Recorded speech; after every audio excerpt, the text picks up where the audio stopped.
midi. Et si on partait ? Philippe Googler. Et si on partait sur Europe 1 tous les jours à 11h à la découverte du monde, juste pour le plaisir de rêver et de sourire avec mes deux compagnons de voyage, Nathalie Corré et Jean-Bernard Carrier. Et aujourd'hui, nous sommes au bout du monde, dans un endroit dont le nom à lui seul fait rêver, c'est la Laponie finlandaise, très exactement. Et avec nous, en direct depuis la Laponie, Charles Ariza, qui est français, qui est parti trouver le bonheur dans le froid. Ça peut arriver, oui. En général. Parfois c'est dans le pré, mais... Moi, je serais plutôt au chaud sur une île avec une jolie plage. J'irai avec vous, là, Philippe. Ouais. Et lui, il était banquier à Versailles et il est devenu, depuis 2018, guide arctique à Ossa. Ossa, qui en finnois signifie petit lieu caché. Oh. C'est-à-dire que vous êtes en Laponie et là-bas, vous choisissez le petit lieu caché de la Laponie. Vous voyez le genre. Ouais, le bout du monde. Hein. Charles, bonjour. Vous m'entendez ? Ouais, bonjour Philippe, bonjour à tous. Bonjour. Et qu'est-ce que vous voyez autour de vous ? Quel est le paysage là-bas ? Eh ben là, écoutez, j'ai entendu tout à l'heure dans la présentation que y avait quelqu'un qui avait mis une doudoune. Faut l'enlever tout de suite si vous pensez être ici, bon parce qu'il fait 31 degrés précisément à l'ombre. Non, et donc en ce moment même. Donc on est sur des températures très chaudes là, depuis une semaine environ en Laponie finlandaise, au sud de la Laponie finlandaise. Mais pour être précis. ça, c'est très exceptionnel, non ? Ouais, c'est récurrent. Tous les étés, il y a toujours une voire deux vagues de chaleur qui durent pas forcément très longtemps, mais qui là stagnent depuis une semaine et on en a encore pour quelques jours avant un rafraîchissement qui va nous repasser peut-être à 10-15 degrés, quelque chose comme ça. Donc des températures nous, on est plus communes. C'est les températures de chez nous là en ce moment. Et c'est quoi le paysage autour de vous ? Qu'est-ce qu'on voit ? Typiquement la taïga, comme il y en a beaucoup en Finlande, la plupart du pays c'est de la forêt et c'est des lacs et des rivières aussi. Donc de la forêt, de pins, pour vous imaginer ça, des pins et des épicéas, donc des conifères, et puis des bouleaux aussi. Donc l'horizon est un peu, c'est très plat où je suis. Et donc on voit pas, l'horizon est pas hyper dégagé du fait des arbres, mais c'est très beau et il y a une certaine sérénité qui règne ici, très vert. Le vert c'est la couleur en ce moment. Et à quelle distance de chez vous est le premier commerce là, à Ossa ? Là c'est assez exceptionnel. Ossa, c'est vraiment déjà la Laponie finlandaise, c'est un territoire sauvage. J'invente rien. Par contre, on est à 83 km de la première pharmacie, à 83 km du premier petit commerce pour acheter quelque chose, à 83 km du premier supermarché. Enfin, bref, on a 83 km de tout au minimum. Mais comment vous faites quand vous avez oublié le pain ou la viande ? C'est 83 km, donc ça fait 1h10, 1h05 l'été, quand les routes évidemment sont belles, et l'hiver c'est un petit peu plus parce que faut avoir des pneus cloutés et on conduit un peu moins vite évidemment l'hiver que l'été, et donc forcément tout est à plus ou moins 1h15 de route, et ça c'est un minimum parce que du coup il peut y avoir des choses. Nous, on va à une certaine ville depuis Ossa, on va à Kuusamo, qui est au nord d'ici, mais parfois il faut aller dans une autre ville qui se trouve elle au sud et qui est encore un tout petit peu plus loin. Ça dépend. Mais il faut pas avoir oublié le pain. Oui, mais c'est incroyable. Et le soleil se couche en ce moment chez vous là ? Oui, alors il finit par se coucher parce qu'on est quand même un tout petit peu au sud en fait du cercle polaire arctique, qui est la délimitation en fait. Sur le cercle polaire arctique, le 21 juin, le soleil ne se couche pas, d'accord, et ça pendant plusieurs jours, plusieurs semaines. Par contre, quand on est au sud de ce cercle polaire, le soleil finit par se coucher. Donc là, en grosso modo, il se couche vers minuit et il se relève à 2h30 du matin. Donc on a, entre guillemets, courte nuit. 2h30 de nuit, mais qui n'en est pas vraiment, puisque le soleil reste tellement en surface presque de l'horizon que finalement il fait quand même jour en France, ça équivaudrait à 7h, 6h du matin en France, à peu près. Mais alors ça, moi je déteste les journées permanentes, parce qu'on se repose jamais, on est énervé tout le temps. Ça vous fait pas ça ? C'est un peu ça, mais énervé, je sais pas si c'est le mot, mais au contraire, c'est vrai qu'on a une sorte d'énergie Du jour. C'est clair qu'on a de l'énergie parce que quand on va aller se coucher à minuit, on se ressort dehors pour je sais pas quoi, par exemple, Chercher on le ressort pain. dehors et là on se dit ah ben tiens finalement je ferais peut-être ça, ou c'est vrai qu'on n'a pas forcément envie de se coucher, on se couche globalement tard, beaucoup plus tard que l'hiver ici. L'hiver on va se coucher à 21h, 22h. Alors que l'été, là, à minuit et demi, 1h, on n'a pas forcément envie de se coucher, ça c'est clair et net. Mais en Mais fait, c'est bien, parce que ça permet aussi aux gens qui vivent dans ces latitudes d'avoir plein d'activités. C'est pareil pour les animaux et la flore, tout le monde en profite pour vivre sur cette période, la courte, finalement, cet été qui est relativement court. mais c'est un petit peu comme un décalage horaire permanent, en fait. Oui. Ouais, ça fait un peu ça, mais c'est quelque chose qui est grisant. Au contraire, c'est une belle énergie. Et puis, si vraiment on a envie de dormir dans le noir, on met un masque. Et Ah oui, parce que, alors il y a un voilà. truc. Il y a un Pas les masques Covid. Hein. Et pas des volets, vous n'avez pas des Non, volets? alors voilà, c'est un truc que j'allais dire. Vous avez raison, Nathalie. Moi, j'ai un truc que j'ai remarqué dans ces pays-là. Les gens, en plus, en général, n'ont pas de rideau. Il y a pas de volet. Totalement d'accord. Ah ouais. C'est fou. Ah ouais, totalement d'accord. Ça c'est valable pour la Finlande et les pays nordiques en règle générale, les pays scandinaves. Il y a plusieurs facteurs à ça. Il y a le fait de profiter effectivement de la lumière le plus possible. Eux, ça les dérange pas forcément. Donc pas de volet, pas de rideau. Et puis il y a aussi un peu moins d'insécurité sur certaines choses. Donc c'est vrai que ici les barrières, il y en a pas forcément non plus. Les portails, il y en a pas forcément non plus, voire pas. Donc oui, c'est une culture qui est quand même assez éloignée de la nôtre sur le fait de la propriété, puis de sa maison, on profite de la lumière tant qu'il y en a, et donc les volets, on oublie quoi. Et ouais, ça c'est clair. C'est un peu. Et inversement, l'hiver, quand la nuit est quasiment constante, est-ce que on dit toujours qu'on déprime là-bas quand c'est la nuit totale? Vous l'avez ressenti, vous, ça? Moi, je le ressens pas parce que je suis guide sur des expéditions chien de traîneau en raquette, etc. Donc, je dirais que le temps que j'y passe est vraiment mis à profit. Je suis tout le temps dehors, donc moi honnêtement, j'ai pas ce ressenti-là. Quand on y vit à l'année, vraiment avec un travail, je dirais plus classique, où on sort travailler, on rentre chez soi le soir. Oui, il peut y avoir ce manque de lumière. On le ressent aussi en France. Hein, l'hiver, on est toujours un petit peu moins, c'est toujours un petit peu moins fun entre guillemets que l'été. C'est pareil en Finlande. Et là, le truc, c'est que l'hiver, il est long. Hein, on peut considérer qu'il commence dès la fin octobre, début novembre. Et ça s'étire, ça dépend des latitudes, mais ça s'étire jusqu'à la mi-mai. On va dire mai, il y a encore de la neige. La luminosité revient, mais bon, on est sur des hivers longs. Donc potentiellement, oui, on peut déprimer un peu. Et, moi, je vous cache pas que ça crée autre chose chez les Nordiques. Ça crée ils ont de la créativité, ils ont d'autres choses qu'ils cultivent par ces temps-là. Ouais. Moi, je ne cache pas que j'aime bien la nuit éternelle. Parce que quand on va dans ces pays qui fait nuit tout le temps, à 5h du soir, vous avez sommeil. À 18h, vous commencez à penser à aller au lit. À 19h, vous vous couchez, vous êtes bien. Et vous dormez jusqu'à 8h du matin. Vous avez dormi à poing fermé comme un bébé. C'est super agréable. C'est des rois du cocooning, c'est-à-dire le fameux truc de l'intériorité où justement on préserve son habitat, on fait tout pour être bien chez soi. Je crois qu'il y a un mot pour ça, non? Comme chez les Danois, le hygge. Est-ce qu'il y a aussi un mot qui désigne un peu cette espèce d'ambiance douillette de l'hiver? Non.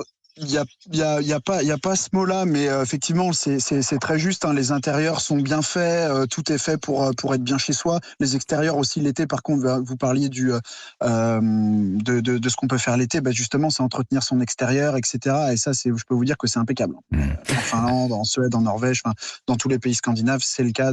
On fait attention à son extérieur aussi l'été. Et l'hiver, c'est important effectivement d'être bien chez soi, c'est clair. Potentiellement, les gens y passent du temps, c'est sûr. Charles, vous restez avec nous parce que vous nous faites vraiment voyager là. Dans un instant, on continue à explorer la Finlande avec vous. À tout de suite sur Europe 1.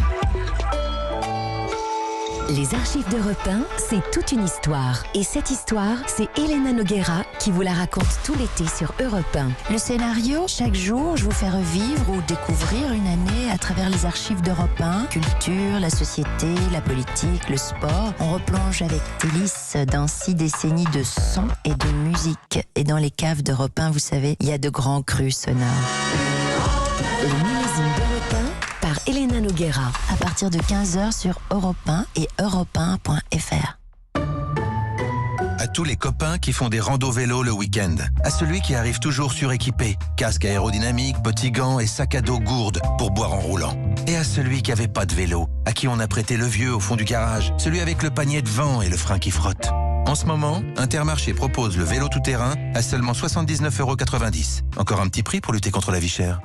Intermarché, tous unis contre la vie chère. Jusqu'au 11 juillet, 26 pouces, 27 510 pièces disponibles, modalité sur intermarché.com. Chez Poltron et Sofa, ce sont les doubles remises. Nous vous offrons 50% de remise, plus jusqu'à 40% supplémentaires sur tous les canapés en magasin. Alors doublez votre plaisir. Poltron et Sofa, a authentica qualità. Et voilà, qualité authentique, vérifiez conditions en magasin. Ceci est un message de l'établissement français du sang. Le sang. Un produit qui sauve des vies. En donnant votre sang, vous aidez chaque année 1 million de malades. Pourtant, aujourd'hui, nos réserves sont faibles. Nous avons besoin de vous. Partagez votre pouvoir. Donnez votre sang dès aujourd'hui. Don de sang, maintenant c'est urgent. Trouvez où donner sur le site de l'établissement français du sang. Leclerc. C'est quoi ce brushing années 80? Clim HS, j'ai roulé la fenêtre ouverte. Mais passe dans un centre auto Leclerc avant tes vacances. T'as l'entretien de climatisation à 54,90 € avec une recharge de clim et un traitement antibactérien offert. Je vois, voiture fraîche et désinfectée. Coiffure impec tout l'été. Tout ce qui compte pour vous existe à prix Leclerc. Offre valable du 15 juin au 17 juillet. Recharge au gaz réfrigérant R134A. Modalité et centre L'Auto Leclerc participant sur www.e.leclerc. BMW. Imaginez une BMW 100% électrique. Imaginez une BMW produite à partir d'énergie 100% renouvelable. Imaginez une BMW recyclable à 95%. N'imaginez plus et venez essayer la citadine électrique BMW i3 à partir de 195 € par mois jusqu'au 31 juillet. Exemple pour une BMW i3 Atelier avec majoration du premier loyer de 3 400 €. Bonus écologique de 6 000 € et aide à la reprise déduit. Offre LLD 36 mois, 30 000 km réservé aux particuliers si accord par BMW Finance. Détails sur bmw.fr. Europe 1, 11h midi. Et si on partait? Philippe Googler. Et on voyage tout au nord aujourd'hui, dans un des coins les plus reculés de Finlande, à Ossa, avec Charles Arisa, qui était donc banquier à Versailles et qui est maintenant guide arctique dans cet endroit qui signifie, j'ose pas le dire parce que je dis lieu caché, mais on se demande si ça veut pas dire trou perdu. Qu'est-ce que vous en pensez, Charles? Oui, c'est un endroit qui est effectivement éloigné, qui porte bien son nom. Ouais. Bon, alors il y a quand même une question qui nous démange depuis le début, c'est comment on passe de banquier dans un bureau douillet à Versailles, pas loin du château du roi Louis XIV, à un trou perdu au fin fond de la Finlande. Qu'est-ce qui s'est passé? Ça s'est pas fait en un jour et puis ça a été une reconversion professionnelle. Je suis revenu en fait au premier métier que j'ai toujours voulu faire étant petit, c'est-à-dire être naturaliste. Donc j'ai pas pu faire biologiste ou ces choses-là, être chercheur parce qu'il faut être plus fort que ça à l'école que ce que j'étais. Faut plus travailler, je dirais. Et donc j'ai été banquier parce que ça me plaisait bien au début. J'ai fait une petite carrière et après j'ai le projet de vie, mes projets de vie ont changé, etc. Et j'ai décidé. Mais qu'est-ce qui a déclenché? Il y a eu un événement qui a déclenché ça? Ouais, un changement de vie personnelle, quoi. On va dire ça comme ça, qui fait que j'ai pu être seul pour faire ce type de projet-là et me lancer à fond dans un milieu professionnel qui est exigeant, qui demande de la mobilité beaucoup. Et voilà, donc ça s'est fait en plusieurs années après cette reconversion. Puis voilà, c'est un métier qui existe. On est peu à le faire chez les francophones. Chez les nordiques, il y en a quand même pas mal, des guides évidemment. Ouais. Alors je précise mais chez les francophones, on est quand même une petite communauté. Vous êtes donc guide arctique, c'est-à-dire que vous partez en expédition avec des chiens de traîneau tous les hivers. Vous avez plus de 200 chiens huskies sous votre garde. Qu'est-ce qu'on fait exactement quand on part en expédition avec des chiens de traîneau? Qu'est-ce qu'on fait tous les jours pendant l'expédition? Par exemple, alors il y a plusieurs, parfois c'est pas forcément des expéditions de plusieurs jours. Il y en a parfois où c'est juste une journée, donc là on parle pas vraiment d'expédition. Donc c'est des séjours faciles. Et puis il y a des séjours qui sont un peu plus immersifs où on part une semaine effectivement en entier. Et alors là, évidemment, quand on part en chien traîneau, on apprend à conduire son traîneau tout seul. Donc je vous apprends, les guides vous apprennent à le faire évidemment parce que ça. C'est simple, mais ça mérite 2-3 explications quand même, notamment pour manipuler les chiens, savoir comment interagir avec eux, comment les manipuler, etc. Une fois après qu'on est parti, ça va assez vite. Le départ est quelque chose qui met un petit coup d'adrénaline. Et une fois qu'on est parti, il ne reste plus qu'à piloter. Et puis, on fait des pauses régulières, une pause déjeuner. Là, on fait du feu. Après, on mange autour du feu tous ensemble. Il fait parfois -30, -40 l'hiver. Et c'est agréable ça de manger autour d'un feu dehors par moins 30 ou moins 40 C'est un peu moins 40, ouais, on connaît, ouais, ça arrive, ouais. Mais c'est agréable 40, de faire ça, de pique-niquer par moins 40 Ça fait pas du tout envie. Si, je peux vous jurer qu'on pique-nique à moins 40. On fait attention, je fais très attention, moi c'est mon métier de faire attention à ce que les gens soient en sécurité à ce moment-là. Donc attention, on sort pas les mains sans les gants, hein, évidemment, parce que ça arrive, la petite gelure arrive très vite si on fait pas attention. Mais autour du feu, ça se passe bien, on mange rapidement, en 40-45 minutes, le feu est fait, on a mangé, et on repart en chien de traîneau jusqu'à notre cabane, parce qu'on dort de cabane en cabane pendant ces expéditions-là, dans des cabanes forestières, des cabanes un peu de trappeurs, on va dire, et qui sont quand même confortables, avec des duvets à l'intérieur. Ah bah c'est bien, il y a une couverture, c'est une chose. C'est déjà ça. Pardon Nathalie, vous voulez poser... Excusez-moi, qu'est-ce qu'on mange? Parce que je sais que Philippe, lui, c'est ça la question qui le préoccupe. Mais qu'est-ce que vous donnez à manger aux gens? Parce que je sais que les chiens de traîneau, eux, ils mangent une nourriture particulière qui leur donne une odeur particulière. D'ailleurs, si mes souvenirs sont bons, si, ils sentent un peu le chien de traîneau, non? Ah bon? Si, parce qu'il a la peau, il doit faire du gras. Venez, franchement, pas du tout. Bah alors moi, j'avais un souvenir affreux. Ah ben si, parce que je croyais qu'il faisait du gras. De viande d'1 kilo. Il manque des blocs de viande congelée d'1 kilo qu'on essaye de faire dégeler un petit peu, mais bon, comme ils ont des bonnes dents, ça c'est bien pour eux. Et nous, figurez-vous que dans les traîneaux, on a quand même un petit peu d'espace pour stocker de la nourriture dedans. Donc on part avec notre nourriture, et on peut emmener à 83 km, on va chercher la nourriture pendant le week-end, et pendant la semaine après, on part, on fait des provisions bien sûr, et pendant la semaine après, on part avec ses rations de nourriture, et on peut emmener des pâtes, je peux vous faire des... Voilà, et à moins 40, il ne faut pas manger un truc spécial? C'est simple, évidemment, mais... Avec moins 40 de température, il ne faut pas manger des choses un peu justement particulières qu'on ne connaît pas nous ici, en Finlande. Est-ce que vous mangez des choses spéciales? Ou pas du tout? Non, c'est un peu le pays des pommes de terre et des choses comme ça. Donc oui, c'est plutôt des plats qui tiennent au corps. On va pas faire une petite salade, juste salade tomate vegan. Non, on oublie quoi, c'est sûr. Salade vegan. Mais on peut le soir, on peut cuisiner. Il y a des poêles à bois et donc on peut cuisiner sur les poêles à bois. Ouais. Et puis le midi, on cuisine au-dessous du feu. Donc si on a bien préparé, on peut se faire des bons petits croque-monsieur qu'on a préparés à la veille et puis qu'on réchauffe au feu. Enfin, on peut faire des trucs sympas, quoi. Vraiment. Charles, alors là, on parle, ça fait rêver ces expéditions en chien de traîneau. On parle souvent de la Laponie et de la Finlande en hiver, mais l'été, qu'est-ce qui s'y passe? Moi, ce que j'en connais, c'est qu'il y a beaucoup de moustiques, mais à part ça, cauchemar. Il y a vraiment énormément de moustiques. C'est terrible. Ouais, énormément de moustiques parce que beaucoup d'eau en fait. Donc beaucoup d'eau qui se réchauffe aussi, donc des conditions propices à l'éclosion des larves. Donc c'est clair que les moustiques, c'est un peu l'ennemi juré pour certains. Moi j'avoue que j'ai abandonné la bataille, je les laisse me piquer. Et puis il y a deux écoles un peu. Et puis il n'y a pas que les moustiques, il y a à peu près 5 ou 6 variétés de temps. Je ne sais pas si vous voyez ce que c'est. La mouche un peu et la guêpe. Mal, ça. C'est des espèces de moucherons, non? Non, pas des moucherons, des grosses mouches, la taille d'une guêpe quasiment, mais qui piquent aussi, pas par le même, mais ça, ouais. Donc il y a des temps, il y a beaucoup d'insectes évidemment, c'est clair, il y a beaucoup de petites bêtes. Ah vous nous donnez envie d'y aller l'été là, franchement on est emballés là. mais honnêtement, faut pas rester à ça évidemment. Quand on est en plein milieu de l'eau, on risque rien, il n'y a pas de petites bêtes en plein milieu de l'eau. Par contre, dès qu'on est en bord de lac, en bord de rivière, là c'est vrai que ils sont présents, mais je dirais que faut passer à autre chose, quoi.